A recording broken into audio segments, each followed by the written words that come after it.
Carnivorous dinosaurs surely possess some of the largest eyes in history. But how might their vision have helped them become such extraordinary predators? Paleontologist Kent Stevens made it his mission to find out.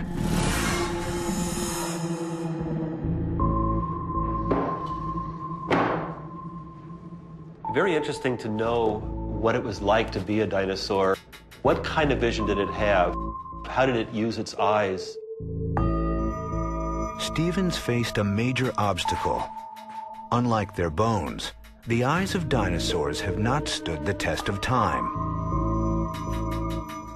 It's essential to fill in the missing pieces because the soft tissue, the eyeball, of course, never is preserved. What you mostly have is just the bone. Stevens used the bones to make scale models of dinosaur heads. These models would serve as a window into dinosaur vision.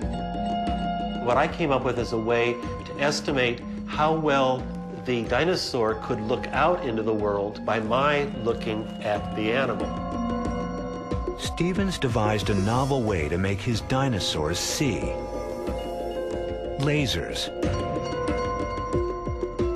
The beam lit up the eye, allowing Stevens to plot its line of sight. When the illuminated eye became obscured by the creature's brow or snout, Stevens had reached the limit of what that eye could see. I decided I will trace those lines of sight on an intervening glass between me and the animal, where if I couldn't see it, it couldn't see me. By mapping the lines of sight of both eyes, Stevens could calculate their degree of overlap. When I have these dots now, if I connect them, this actually represents the region which both eyes could see. The area where Stevens's markings overlap is known as the binocular field of vision.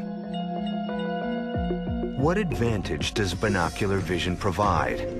Binocular vision, seeing something with two eyes, is very good for making fine depth judgments. If you have two eyes and you can simultaneously focus on an object in space in front of you, your brain can do a little bit of trig and decide exactly how far away that object is.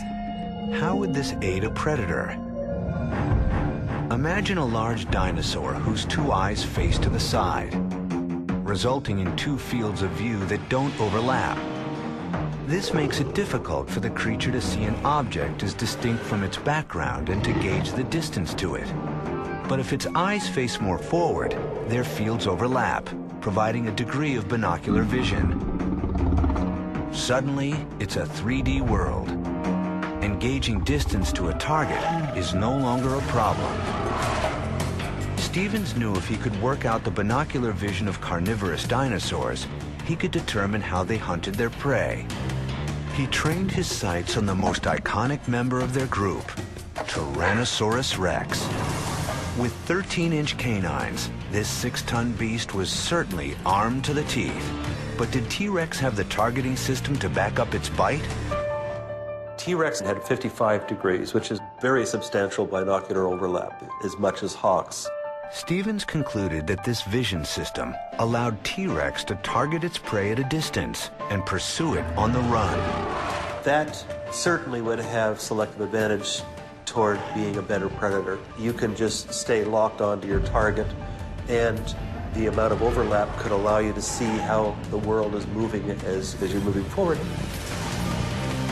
3D vision was a vital part of T-Rex's arsenal.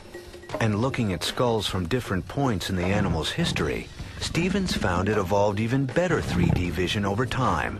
Its snout narrowed and its cheeks hollowed out to allow for increasingly forward-facing eyes. These animals reshaped their heads evolutionarily for a purpose. You see this steady progression toward more and more binocular vision, so it must have been of advantage to the animal. With forward-facing 4-inch diameter eyes, T-Rex's vision likely ranked among the most detailed in the animal kingdom. But as Stevens discovered, not all carnivorous dinosaurs could hope to follow T-Rex's lead. This is Allosaurus. He was the top predator in the late Jurassic. This animal has very lateral-facing eyes. And not only that, but there's a whole structure here along the top of the snout of this animal, which completely obliterates the view from the left eye to the animal's right and vice versa. So this animal has essentially blinders on it that keep it from being able to have a very wide field of view. Allosaurus turns out to have about 20 degrees of binocular overlap. How could a dinosaur saddled with blinders be a top dog of the Jurassic? It turns out less binocular vision led Allosaurus to assume a craftier mode of predation. Modern predators that have so little overlap between the two eyes, you tend to find that they are ambush predators, like a modern crocodile. One of the important aspects of an ambush predator is to be able to have surveillance and awareness of what's going on around it. So the idea of lateral-facing eyes is completely consistent with an ambush predator. They basically wait until the meal comes to them. They have a task of judging whether the time is right to lunge and try to take out the prey.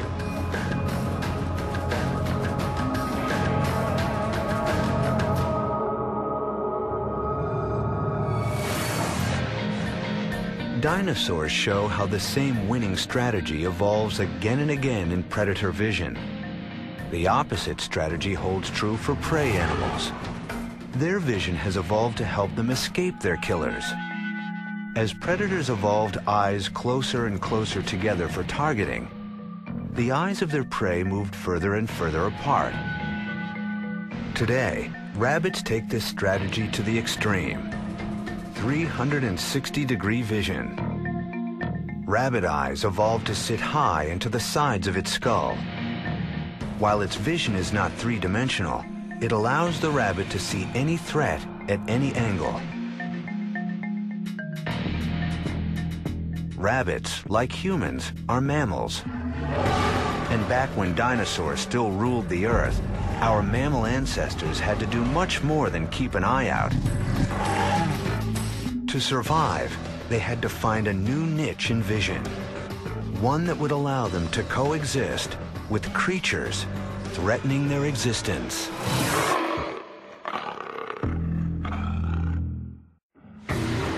100 million years ago, dinosaurs rule the Earth. The odds are stacked against any animal competing with these mega predators, especially for the evolutionary newcomers, the world's first mammals, pint-sized animals not much larger than mice. When the dinosaurs were running around, there were also mammals. But the only mammals that were around were very small, they'd fit in the palm of your hand, and they were just trying to keep out of the way of the dinosaurs. For mammals, the era's underdogs, it was either scurry or be squashed. These tiny creatures adapted to an unexploited niche, the nighttime, and evolved a vision system that could thrive in the dark. Night vision, a triumph of eye evolution and a trait essential for survival in many mammal species today. Many varieties of modern mammals also see well in the dark, and many of them are also nocturnal. And in some cases, at least, this is probably left over from their evolutionary heritage as small mammals hiding in the shadows of dinosaurs, emerging at night, and feeding. What changes did evolution make to the eyes of nocturnal animals? That's a question Chris Kirk is trying to answer. I tell my friends it's one of those things that you would have expected that somebody back in the 18th century went around collecting eyeballs. But to my surprise, when I started looking for data on just the gross anatomy of the eye, there was very little that had been published. And so spent, about 1.5 years collecting eyes. Kirk uses his extensive collection of eyeballs to study the mechanics of night vision. By putting his subjects eyeball to eyeball, he's able to compare them and see how their anatomy has evolved to deal with the dark. What's the difference between the eye of a day-active monkey called a marmoset and a night-active fat-tailed dwarf lemur? It's the size of their corneas.